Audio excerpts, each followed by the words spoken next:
And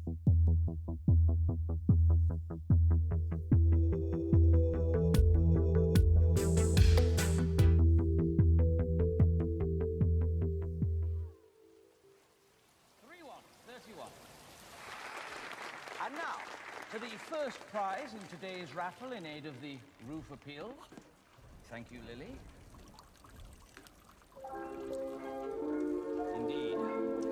The magnificent holiday to the south of France, kindly sponsored by Dalesborough Travel Limited. So, thank you, guys. Mr. Bean's Holiday is a film about nothing.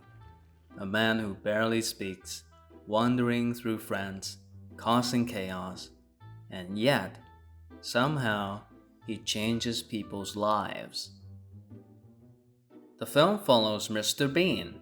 After winning a trip to Cannes, he accidentally separates a boy from his father and spends the rest of the film trying to fix a problem he created.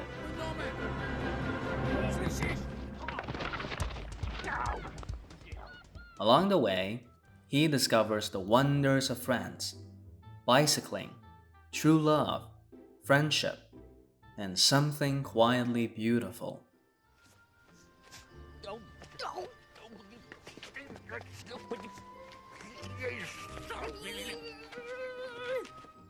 We all know Mr. Bean. He's strange, mostly silent, and completely out of sync with the world.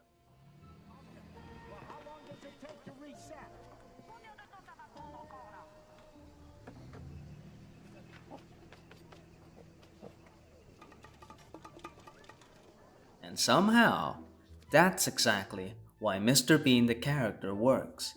Some people grew up with the Bean sitcoms, but I, on the other hand, I grew up with Mr. Bean's Holiday.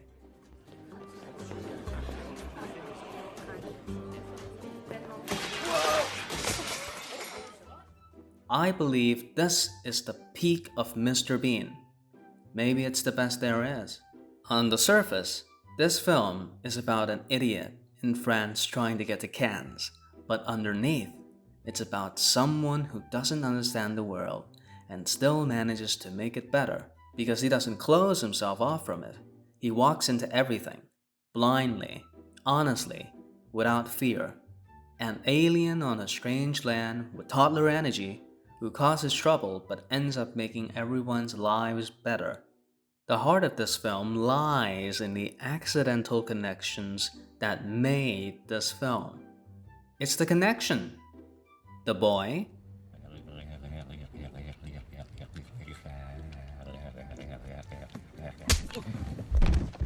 Sabine, Moi, Sabine.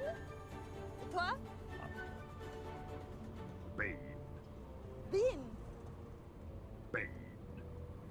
Bean, Sabine. even Willem Dafoe's painfully self-absorbed director, You're fired! Gone again! and then there's the camcorder. It's not just a prop, it's how we see the world through Bean's eyes. Silly, random, honest. And that perspective is everywhere in the film. And once you start seeing the world the way Bean does, every moment feels different. The bicycle scene, chaotic and somehow full of joy. The restaurant scene,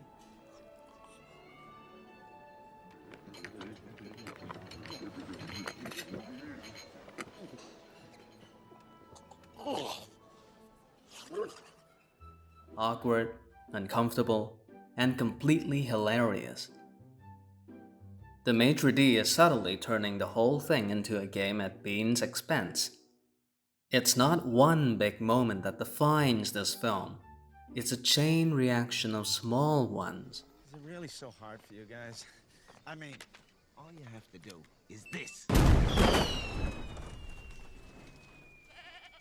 Each mistake quietly pushing the story forward.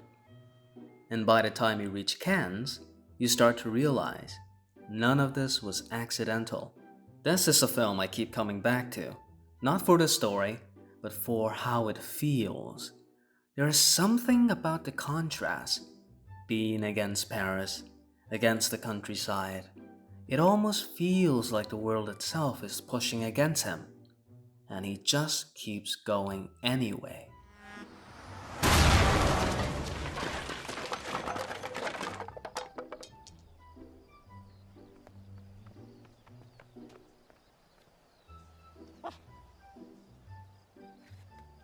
And the music, it doesn't just support the film, it gives it soul.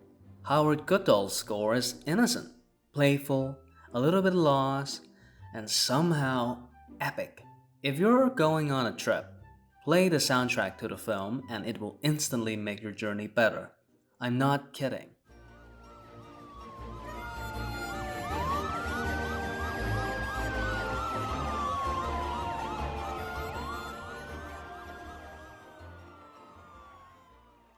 And then when we reach Cannes, not as a destination, but as a payoff, because everything that felt random wasn't random anymore. Every mistake, every wrong turn, every chaotic moment somehow leads here. Bean doesn't plan anything. He doesn't understand anything.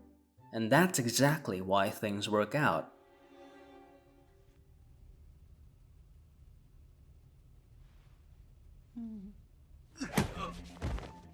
And by the time everything wraps up, Mr. Bean himself finally arrives. La Mer starts playing.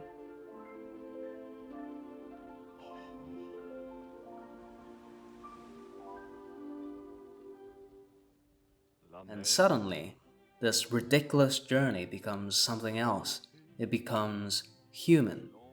Because for once, nothing is forced. No plan, no control, just people meeting each other halfway. Everyone we've met, every story we've followed, they all came together in one moment. Not because Bean forced it, but because he allowed it. That's what makes this film special. It's not about control, it's not about the world, it's about moving through the world and letting it move with you.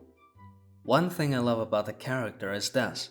In a world obsessed with plans, goals, and control, Bean succeeds by doing none of it, which is why his character is so endearing. He doesn't chase the moment, he walks into it. No hesitation, no strategy, just pure curiosity. He trusts strangers, he follows instinct. He keeps going, even when he has no idea what he's doing. And because of that, he finds people. Real moments. Maybe people respond to Bean because of his purity, his willingness to be strange, to be wrong, to keep going anyway. Maybe it's not about being smart. Maybe it's not about having a plan. Maybe it's just about being open, taking the leap, and trusting that something will meet you on the other side. And somehow, for Bean, it always does. And maybe it could for us too.